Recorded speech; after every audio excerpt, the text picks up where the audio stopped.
Good evening and welcome to our little library, as we like to call it. It's my privilege to introduce someone who's local and made something out of himself. not like others don't, but you know what I mean. And I had the pleasure of doing the same thing on the courthouse steps here back in the summer for Trudy Lacey. Nice to see young people go away, make something good of themselves, and come back and share with us a little bit. We're pleased to offer Josh's program tonight. He's going to cover two things that I really like. He's going to cover history, especially local history, and sports. And when you can get those two things together, that's a pretty good story. And his is, as you can see up here, very good for a railroad town, the Clifton Forge baseball in the New South. So we're going to see a little bit about old-timey baseball, which is good because I'm into new-timey baseball. Just finished watching the Nats play the other night, get their win. Did I have you as a student? You did. I was a horrible student. No. I was probably a horrible teacher because I couldn't remember your name. I didn't remember whether I had you or not. But Josh has moved on and got himself a doctorate degree in history. He's a public historian, and he's worked for a number of groups. The National Council of Public History, an Excellence in Consulting Award was given to him with the work that he's done. He has his PhD in public history from Middle Tennessee State University. He's done some work for the National Park Service, the National Baseball Hall of Fame out of Cooperstown, and he's working locally to help with the Green Pastures project out in Lawndale. He was a longtime resident of the Clifton Forge area. In fact, I thought it was so neat when I was a little younger. He used to live on Howard Street, believe it or not, the corner of McCormick and Howard Street. I said, what a great thing for you. Following the program, of course, we're going to have refreshments and a number of things out there for you. We would like for you to approach a table when you go out where we have a list of things that are upcoming here at the library. I think the next big meeting we have is going to be November 21st when Michael Hazel's going to have a show for us. I don't know if it's a show, but he's going to put a show on for us about the natural wonders of Allegheny Highlands. We look forward to that. We also have a little survey about how you learned about this program. Just, did you hear it from newspaper or come by the library, whatever. Just a little survey to fill out. But enough of that. Time for Josh to do his thing. Welcome back and congratulations to you. Thanks so much. I really appreciate it. A lot of people's faces, especially like this front row here, when family come out to your event. So like I said, thanks to the library, thanks for everybody coming out. Thanks to my mom for saving my Clifton Forge All-Stars shirt so I could wear it for this. And it still fits. I haven't grown much since I was like 13. So what I wanted to do today, obviously, is talk about Clifton Forge baseball and baseball history.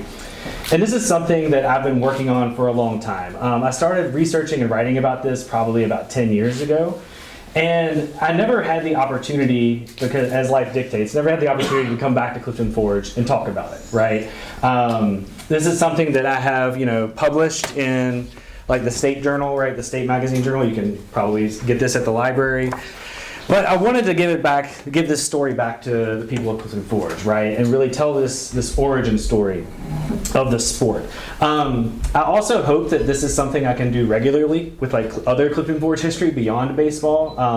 There's a lot of really crazy stories about this town from like the 1880s, 1890s, 1900s that are really interesting, like stuff about murders, about arsons, robberies, like railroad expansions, shady real estate deals that I think are fascinating. But I thought the first one, let's keep it light. Let's talk about something that's, fun and cool.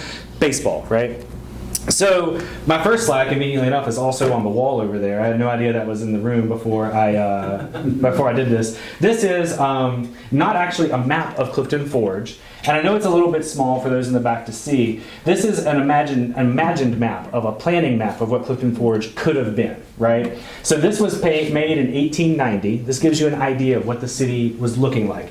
Everything down here, this like white section, is what the town actually was, right? That's down around where the railroad line is. You can see this is like Main Street. We're probably right around in here somewhere right now as we sit. All that colored stuff, the yellow, the orange, the pink, the purple, that's the imagined future of Clifton Forge. Some of it was realized, right? Like this orange area is the Heights, and some of that exists today, was developed, but a lot of it wasn't, right? So that at least gives you an idea of what the town was thinking about, right? So back to baseball. So I think, why baseball? I think baseball, and I think a lot of folks would agree, baseball is kind of Allegheny County and Clifton Forge's like sport. That's like our primary sport by and large. And there's been a lot of local people who have gone on to play baseball and play baseball professionally. Just some names to throw out you that a lot of you are going to know. Paul Seipel, Johnny Taylor, who's in this picture right here, who I am related to. Johnny is right there, playing for the Whitfield Senators. Mutzy Tingler, Bob Brackens, Keith Scruggs, all of them played at least professionally or minor league. Jim Bob Lemon wound up playing in the major leagues at one point in the mid 20th century. So there's this long tradition. There's also been a very strong Little League for a long time. There was a very strong Babe Ruth League for a long time. Multiple high school teams that were very strong. There was a professional team for all of one season back in 1914. The Clifton Forge Railroaders existed. There's 3 baseball diamonds in this like pretty small city. So I think the argument kind of stands on its own. So Clifton Forge itself, let's go back to the town. So I'm going to start talking about Clifton Forge in 1890, all right? This is an image of Ridgeway Street, right? The bridge where the bank is now. This giant gaping gap that goes down to the creek is where the bank stands now. This little doorway that you see here, that's the Masonic Theater, right? So this is some type of a parade happening in like the early 1900s, like right around 1903, 1905, I believe, somewhere around in there.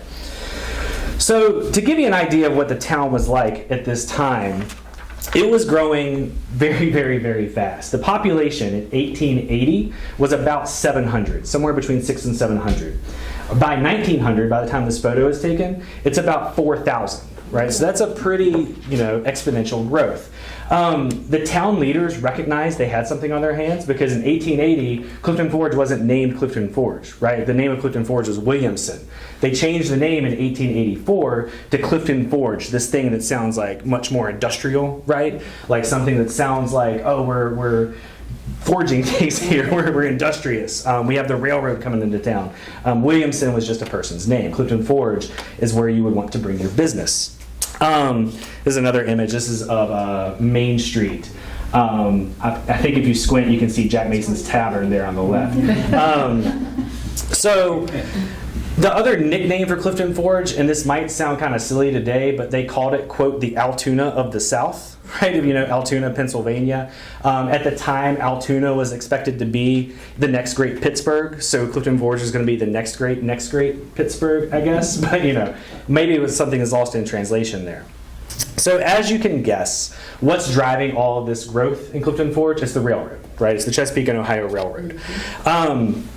The details of this can get a little bit murky when you get into like industrial history, but you can see this map here on the left side is an older railway map, right? And you see Clifton Forge is not on that map, right? Williamson's is, right? You can see this is where we are now, and you can see it's off the line. These are the major lines. It's not really seen as that big of a deal. The map on the right is one from just a decade later, where you can see, even though it's not on this major line now, it is at the confluence of 2 lines coming together. And that's what's super important, that makes Clifton Forge this place of like great, I guess you could say, capitalist hope, right? Like it's going to be this place that grows. The CNO Railroad announces in 1888 that they're going to invest $1 million in 1888 money, right? I have no idea what that is today, but that's a ton of money. They're going to invest at least $1 million to create a West Virginia rail hub. What that means is they were going to try to make Clifton Forge just as big as Richmond when it comes to the railroad. That was their goal. And as big as Huntington as well. They had a quote in like the announcement where they said, quote, Clifton Forge will become the largest city between Richmond and the Ohio River. So that's pretty lofty expectations. They wound up building things like the turntable that was downtown for so long, like the shops that were down there for so long. They built this opulent hotel, which is up where the CNO hospital eventually was built. This was the original structure that was up there, right? They built this fantastic hotel explicitly to host railroad executives, right? They think that people are going to come to Clifton Forge, want to spend their money here, spend their time here, do business in the lobby of this fantastic structure. They wound up tearing it down 20 years later, but that's besides the point, right? It's there for at least a little bit of time. And despite all this railroad activity, I want to be super clear that the railroad is not the only job in town, right? There's a lot of other stuff that people are doing. There's, just in Clifton Forge in the 1890s, there's an iron forge industry. There's a couple of large wool mills. There's a stove and steel range factory. There's an electric light plant, lumbering operations. There's 4 iron furnaces, a steel plant, and all these are operating within probably about 2 miles of where we are standing like right now, right? Those were all in operation and booming.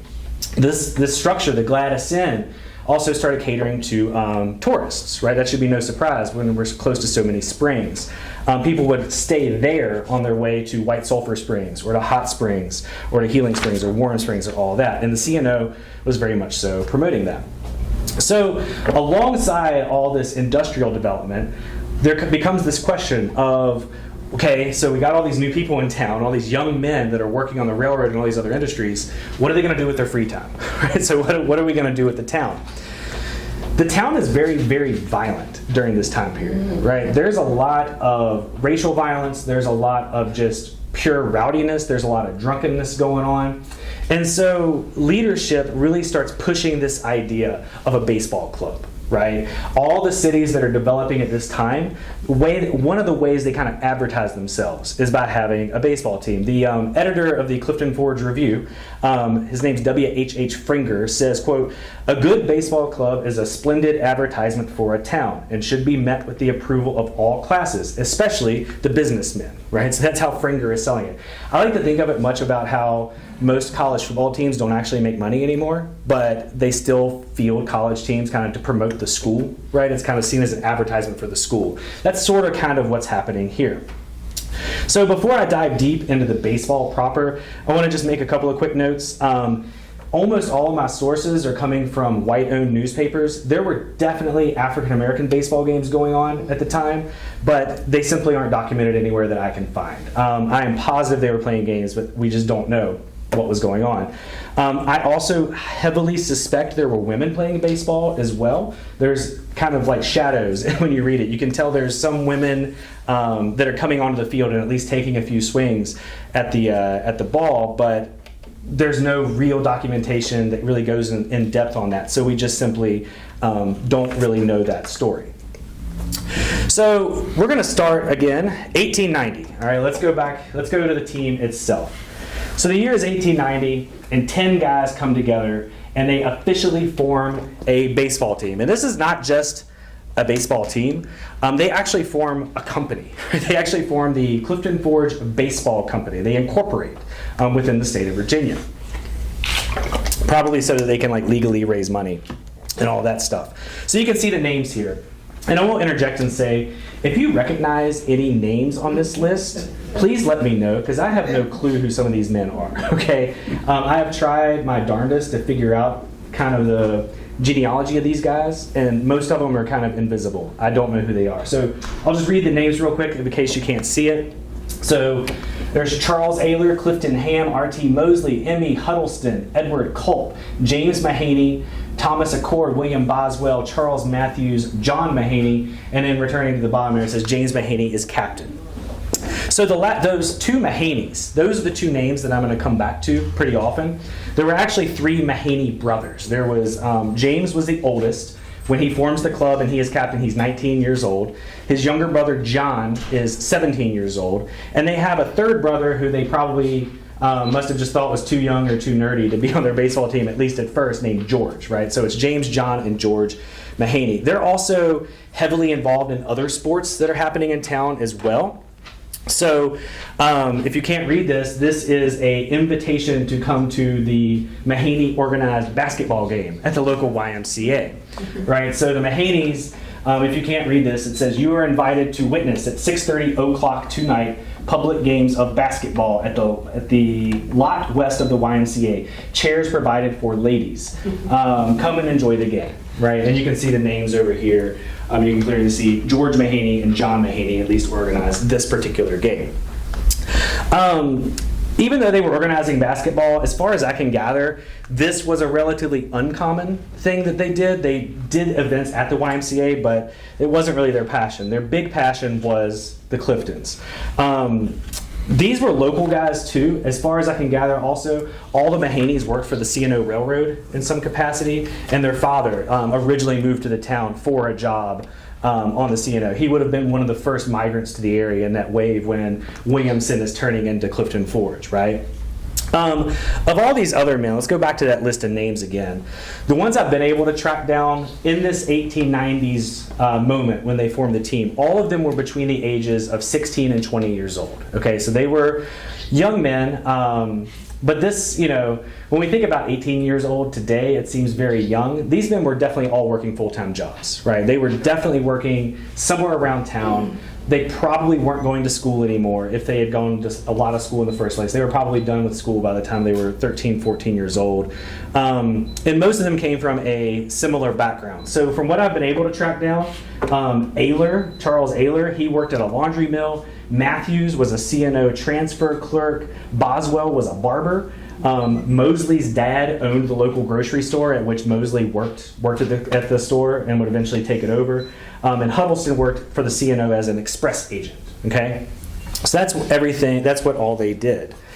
So there's an image. This is not them. All right, I want to be clear up front. This is not them. This is from a later time. But I just want to put this image up here to give you an idea of what these guys probably looked like. They probably looked similar to this. This is an image from 1905. Okay, and Horton Byrne had this picture up at the newspaper office for a long time, which his family was grateful enough to give to me.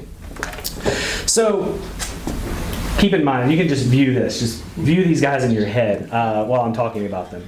So we don't know much of anything about that particular 1890 season beyond the fact that they formed. They played a couple of games against random pickup teams, and then they just kind of disbanded. There was no formal season whatsoever.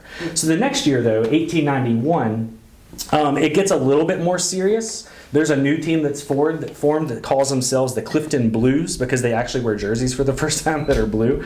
The first year they were just kind of ragtag. It's mostly the same guys, right? It's that R.T. Mosley. The other names were Ham Accord, the Mohinis, Boswell, Matthews. A few other newcomers come in, last names Sims, Thomason, and Kramer. But again, we don't know much about the Clifton Blues beyond the fact that they existed, right? 1892. This is the year when things really take off for the sport of baseball in Clifton Forge. So that year, there's not one but 4 teams that form in Clifton Forge. There is the Cliftons, that original team, the Cliftons, come back. There's a new club called the Chesapeake Ball Club, which you can probably guess Chesapeake comes from CNO Railroad, right? Chesapeake and Ohio Railroad. They are all railroad employees. There's a team that simply calls itself, from this box score you can see, the town team, right? So that's probably just men from around town who never bothered to really name themselves. And then there's also the Railway Shop team, who are distinguishing themselves a little bit from the Chesapeake Ball Club, being men who explicitly work at the shops, right? Work at the railway shops. In total, there's 44 different men who play for these 4 teams throughout that summer, right? So 44 men put on a jersey, go out onto a field somewhere in this city and play a game of ball. I'll throw out a name real quick that'll come back around later. The manager of that Chesapeake team is a man named C. Collins Taylor, he'll come back around in the story. So remember that, C. Collins Taylor.